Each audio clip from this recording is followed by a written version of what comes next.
नमस्कार, अमन त्रिपाठी के साथ आप देख रहे हैं ऑन एयर भारत। 2000 के वो नोट तो आपको याद ही होंगे जो 8 नवंबर 2016 के बाद चर्चा में आए थे। चर्चा में बेशक आए थे, पर आज ये नोट चर्चा में सिर्फ इसलिए हैं क्योंकि ये लोगों की नजरों से बाहर हैं। सबसे पहला सवाल ही आपसे मैं ये करता हूं कि आपने आखिरी दफा 2000 का नोट कब देखा था? एटीएम से निकलते हुए लोगों के पास, इनफैक्ट बैंकों में? अगर ये सवाल उठाऊं तो जवाब आएगा नहीं। दिखाई देगा भी कैसे? सर्कुलेशन में ही नहीं है।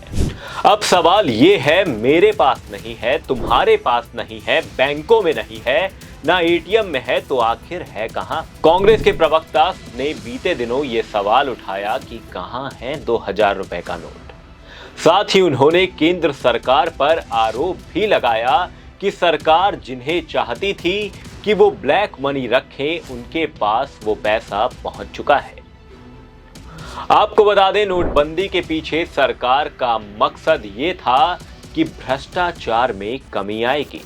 ये मकसद तो मकसद ही रह गया। पब्लिक में कैश का रिकॉर्ड बढ़ा ही है। नोटबंदी से पहले 4 नवंबर 2016 तक के आंकड़े की अगर मैं बात करूं तो जनता के पास 17.97 लाख करोड़ रुपए कैश के तौर पर मौजूद था।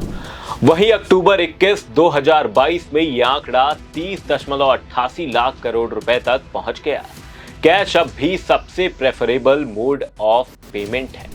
अगर मैं आपको कहूं कि मार्च 2019 के बाद से 2000 रुपए की करेंसी नोट्स प्रिंट ही नहीं हुए हैं, तो क्या आप इस बात पर भरोसा करेंगे? वित्त राज्य मंत्री अनुराग ठाकुर ने कहा था कि साल 2019 के बाद से 2000 रुपए के करेंसी नोट की प्रिंटिंग हुई नहीं है। सरकार की ओर से लगातार ये कहा गया कि 2000 के नोट की लोअर और मिडिल क्लास के लोगों को जरूरत नहीं है।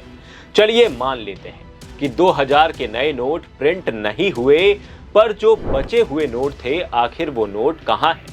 इसका जवाब सरकार कब देगी और सरकार के पास आखिर इस सवाल का जवाब होगा भी? तो दोस्तों, आखिरी बार आपने कब 2000 रुपए का नोट देखा था? कमेंट सेक्शन में कमेंट कर हमें जरूर बताएं। आगे भी आपके साथ जुड़ेंगे एक नई वीडियो को लेकर। तब तक के लिए बने रहे हमारे साथ, देखते रहे ऑन एयर भारत। धन्यवाद।